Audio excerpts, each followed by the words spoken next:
How to beat the competition. This is part 2 because I've done this before, and we'll probably drop a part 3. Here's what you need to think about with structuring your offers. Here's what the competition is doing, and here's a strategy that you should look to that'll kind of help you out a bit. The competition, they're out doing cash offers. A lot of you guys know this. You'll have just regular mom and pop people doing this. You'll have some hedge funds doing this, and you'll have some larger, like REITs, I'll call it, doing this, or different type of startups that are doing this. They're going to make cash offers, but they're going to have some contingencies in them. So they're going to want to do inspections. They're going to want to have different checks and balances, we'll call it. And that can kind of slow them down with certain sellers, because some sellers are looking for that, especially on the rehab projects. They're looking for that as is sale. So you can go do an inspection if you want to, but they don't care about your inspection at the end of the day. They're like, yo, I know you're trying to do an inspection, and that's cool, but this is as is. And I'm not looking for any drama, contingencies. Take a look at the crib. If you like it, buy it. If not, get out of my way. Those are the more motivated sellers.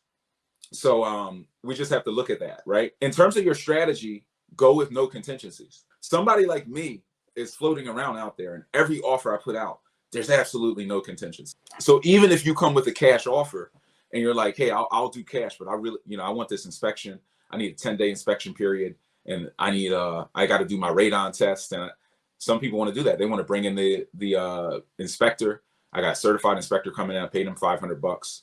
I'm not doing any of that. I'm bringing in the contractor. We looked at it. It looks good. Let's go. Lock it up. So I can beat a cash offer with no contingencies. That's one strategy. It's one wrinkle that you guys need to think about. And we'll talk about more contingencies. We may do a whole session on the best contingencies out there. That would be a cool one. The next one, 30 to 60-day closing. 30-day closing is actually standard. 30-day closing is like industry standard, I'll say. Most people are out offering 30 days. 30-day close, that's pretty much a quick close. I remember a time in Philly, this is like a decade ago, but 60-day was kind of fine. People were chilling with that. Now, you'd be hard pressed to get somebody to agree to a 60, but people are still out doing it. Your strategy, 2 to 3 week closings. You can do these closings as well with hard money lenders. If anybody has that question, can a hard money company work that fast or move that fast? They can close in about 10 days. Now they'll advertise that they can close in about 4 days, but I haven't seen one that actually can.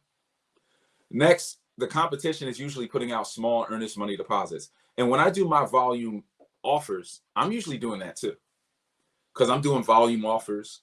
I'm doing some of what the competition is doing, and I'm doing some of my own strategy. So I'm giving you guys some tips and tricks here. But I'll put out a lot of small earnest money deposits because that allows you to be able to walk away. If something goes wrong, you just bounce. So that's an important wrinkle. And you might like having that flexibility if you just want to put the best 20 properties under contract this year. I just want the best 20. I don't care about the rest. So I might be under contract on this deal, and then I see another one that's better than the one I got. I'm going to walk from this one. I'll lose $1,000 deposit, but I'm going to grab a deal where I'm going to make more money. So I'll walk from it. A good deal, perfectly good deal. So small earnest money deposit gives you flexibility. Large earnest money deposit shows you're serious. Hey, I'm serious. I ain't walking. So you can actually beat out a lot of the competition by just going in with a larger earnest money deposit. Once again, guys, if you want to hit that easy button, if you're just like, look, I just want to, can you just do this for me? Find the properties, finance them, rehab them, tenant them, and manage them. We have the Boots on the Ground program. Just DM me, Boots on the Ground, to learn more, and we'll send that over to you. If you're watching this and you're like, I just want to hit the easy button and have Brian and his team do it for me.